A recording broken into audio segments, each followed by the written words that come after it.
नमस्कार दोस्तों, मेरा नाम है शुभम गुप्ता और आप देखना शुरू कर चुके हैं वीके न्यूज़। दोस्तों, आज हम बात करेंगे एक ऐसी खबर की जो सोशल मीडिया पर आग की तरह फैल रही है और जिसे देखकर एक बार फिर सवाल उठता है कि पाकिस्तान नाम का ये देश आखिर कब तक आतंकवाद को पनाह देता रहेगा, कब तक दुनिया के सामने झूठ बोलता रहेगा, कब तक बेशर्मी की सारी हदें पार करता रहेगा। जी हाँ, बात यहाँ पर हो रही है जैश ए मोहम्मद के सरगना, भारत के दुश्मन नंबर 1 मौलाना मसूद अजहर की। एक ऑडियो क्लिप सोशल मीडिया पर दोस्तों लगातार वायरल हो रहा है, जिसमें मसूद अजहर खुलेआम जिहाद का ऐलान कर रहा है, हजारों आत्मघाती हमलावरों का दावा कर रहा है और भारत को सीधी धमकी दे रहा है।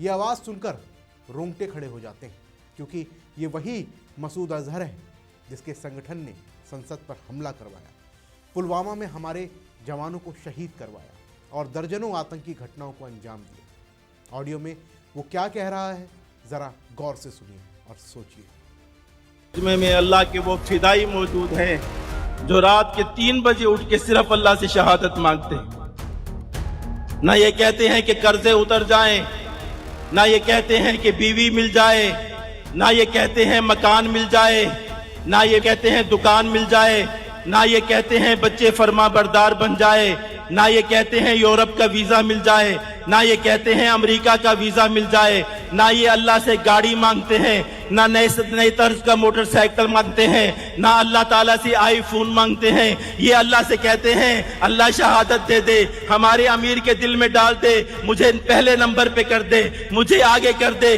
तरह तरह की सिफारिशें कराते हैं, मुझे खत लिख लिख के धमकियां देते हैं कि हमें जल्दी भेज दो वरना ये हो जाएगा, वरना वो हो जाएगा। मुझे अल्लाह का वास्ता दे के कहते हैं हमें जल्दी आगे भेज दो, हमें जल्दी आगे भेज दो। मुझे रसूल के वास्ते दे के कहते हैं हमें जल्दी आगे भेज दो। मुझे मदीना शरीफ की दुआएं दे के कहते हैं अल्लाह ताला आपको मदीना दिखाए, मुझे जल्दी आगे भेज दो। कभी क्या तरीका इख्तियार करते हैं, कभी क्या तरीका इख्तियार करते हैं। रब से मुलाकात का इनको इतना शौक है, इतना शौक है। ये एक नहीं है, ये 2 नहीं है, ये 100 नहीं है, ये 300 नहीं है, ये 1000 नहीं है। तादाद बता दूं तो कल दुनिया के मीडिया पर शोर मच जाएगा। ये चलेंगे इंशाअल्लाह, ये जाएंगे इंशाअल्लाह, इनका रब इनको कबूल करेगा इंशाअल्लाह। इसलिए कि हमारे रब ने हजरत मोहम्मद सल्लल्लाहु अलैहि वसल्लम की इस उम्मत के साथ बड़ा लाड फरमाया है। तो दोस्तों, सुना आपने, ये आतंकी कहता है कि उसके पास ऐसे फिदायीन हैं जो रात 3 बजे उठकर सिर्फ शहादत मांगते हैं।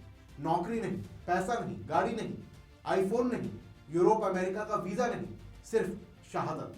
वो कहता है कि ये 1-2 नहीं, 100-300 नहीं, 1000 भी नहीं, इतने हैं कि अगर संख्या बताऊं तो कल दुनिया के मीडिया में हंगामा मच जाएगा। वो अपने समर्थकों को उकसा रहा है, कह रहा है कि ये लोग धमकियां दे रहे हैं, खत लिख रहे हैं, हमें जल्दी भेजो, हमें आगे भेजो, हमें शहादत दो। ये सुनकर गुस्सा आता है, ये सुनकर खून खौलता है, क्योंकि ये कोई साधारण भाषण नहीं, ये सीधा सीधा भारत के खिलाफ युद्ध का ऐलान है। और ये ऐलान पाकिस्तान की सरजमी से हो रहा है, उस पाकिस्तान की सरजमी से जो अंतर्राष्ट्रीय मंचों पर छाती पीट पीट कर कहता है कि वो आतंकवाद के खिलाफ है, जो FATF की ग्रे लिस्ट से बाहर निकलने के लिए नाटक करता है, जो दुनिया के से अरबों डॉलर की भीख मांगता है। वही पाकिस्तान अपने यहाँ मसूद अजहर जैसे खूंखार आतंकियों को ना सिर्फ पनाह दे रहा है, बल्कि उन्हें खुलेआम जहर उगलने की छूट भी दे रहा है। ये बेशर्मी की प्रकाष्ठा है। दोस्तों, हाल ही में भारत ने ऑपरेशन सिंदूर के तहत पाकिस्तान के अंदर घुसकर जैश के कई ठिकानों को नेस्तनाबूद किया था। उस कार्रवाई में मसूद अजहर के परिवार के दर्जन भर लोग मारे गए थे। इसके बावजूद भी ये आदमी जिंदा है, छिपा हुआ है और फिर से अपनी जिहादी फौज खड़ी करने की बात कर रहा है। ये पाकिस्तान की नाकामी नहीं, ये पाकिस्तान की साजिश है, ये पाकिस्तान की दोहरी नीति है, ये पाकिस्तान की घटिया सोच है। और बात यही ख़त्म नहीं होती। अब खुलासा ये हुआ है कि मसूद अजहर का बेटा हम्माद अजहर और उसका भाई तहा अल सैफ गाजा राहत के नाम पर फंडिंग जुटा रहे हैं। लश्कर तैयबा और जैश ए मोहम्मद मिलकर फर्जी चैरिटी के जरिए पैसा इकट्ठा कर रहे हैं। क्रिप्टो करेंसी, ईजी पैसा, डिजिटल वॉलेट्स, मस्जिद बनवाने, नमाज की चटाइयाँ बांटने के नाम पर। लेकिन असल में ये पैसा कहाँ जा रहा है? जम्मू कश्मीर को अस्थिर करने में, भारत में नई आतंकी साजिश रचने में? हमास के कमांडर पाकिस्तान में लश्कर के मंच पर भारत के खिलाफ जहर उगल रहे हैं। दोस्तों, ये नया गठजोड़ है, पाकिस्तानी आतंकवाद और फिलिस्तीनी चरमपंथ का गठजोड़, और ये सब पाकिस्तान की सरजमी पर हो रहा है। लेकिन सवाल ये है कि भारत कब तक चुप रहेगा, कब तक सिर्फ बयानबाजी करेगा?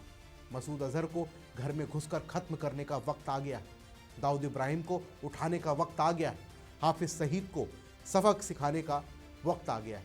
पाकिस्तान को ये समझना होगा कि भारत अब वो पुराना भारत नहीं है जो सिर्फ नोटिस भेजता था। अब भारत घर में घुसकर मारता है और फिर मारता है। पाकिस्तान बेशर्म है, हमेशा बेशर्म रहेगा, लेकिन भारत की सरकार, उस पर पूरे देश की नज़र है।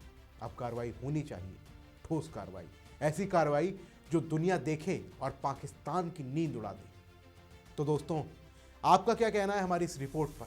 हमें कमेंट बॉक्स में ज़रूर बताएं। फिलहाल के लिए इस रिपोर्ट में बस इतना ही। मिलते हैं अगली वीडियो में, तब तक के लिए जय हिंद। वीके न्यूज, राष्ट्र के नाम।